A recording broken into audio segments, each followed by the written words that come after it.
Welcome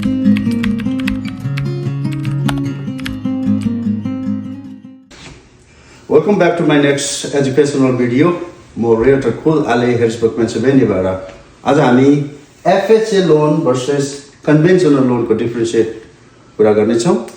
FHA loan यानी Federal Housing Administration loan जो चाहिँ गभर्नमेन्टले ओन गरेको लोन अनि यसको लागि तपाईहरु क्वालिफाई हुनलाई तपाईहरुको क्रेडिट स्कोर 580 बिलो 500 सम्मको छ भने अवश्य तपाई त्यसको लागि क्वालिफाई हुनुहुन्छ यदि तपाई फर्स्ट टाइम होम बायर हो भने पनि।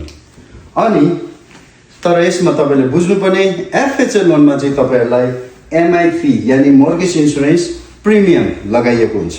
यसको मतलब के छ भने तपाईहरुलाई यदि भोलि FHA लोन लिएको खण्डमा तपाईहरुले मोर्गेज टाइममा बुझाउन सक्नु भएन भने if you are delay in payment or if you are unable तपाईहरु नसक्नु भएको खण्डमा FHA लोनले त्यो लोन MI लाई दिएको हुन्छ अनि MI ले त्यो प्राइभेट इन्स्योरेन्सले तपाईहरुको त्यो लोनलाई तिर्दिने काम गर्छ केही पर्सेन्टेज अथवा समयसम्मको लागि।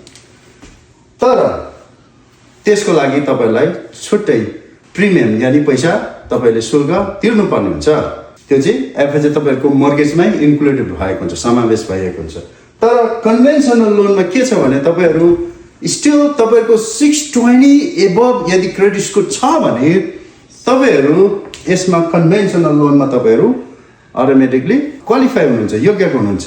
तर यसमा यदि तपाईहरुले 20% सम्मको डाउन पेमेन्ट गर्नु पर्ने हुन्छ यदि नसकेको खण्डमा तपाईहरु स्टिल 3% अथवा एबभ अथवा बिलो 20% को ग्यापमा तपाईले यदि डाउन पेमेन्ट गर्नुभयो भने तपाईहरुले पनि यसमा प्राइभेट मोर्गेज इन्स्योरेन्स यानी PMI तिर्नु पर्ने हुन्छ।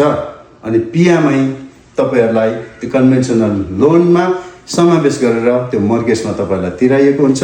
तर MIP भन्दा PMI तपाईले थोरै मात्रामा कम तिर्नु पर्ने हुन्छ।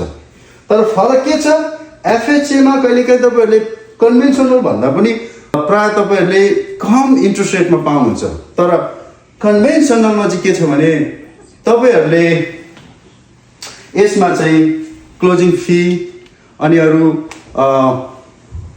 मोर्गेज फी अरु स्टेटमेन्टहरुको पैसा थोरै यसमा भन्दा तिर्नु पर्ने भएको कारणले अनि जहिले पनि FHA मा चाहिँ रिस्क र रिक्वायरमेन्ट धेरै हुन्छ। तसर्थ सेलरहरु जहिले पनि घर बेच्दा FHA लाई भन्दा कन्भेन्सनल लोनलाई एप्रिसिएट गर्छ, प्रायोरिटी दिँदछ। र जहिले पनि एजेन्टले तपाईहरुलाई कुनै पनि रियल्टरले तपाईलाई FHA भन्दा कन्भेन्सनल लोनको लागि बढी फोकस गर्छ। कारण तपाईहरुले कन्भेन्सनल लोनमा चाहिँ घर किन्न छिटो पाउनुहुन्छ यानी सेलरले बायरलाई कन्भेन्सनल लोनमा बढी विश्वास गर्ने भएको कारणले हुन्छ।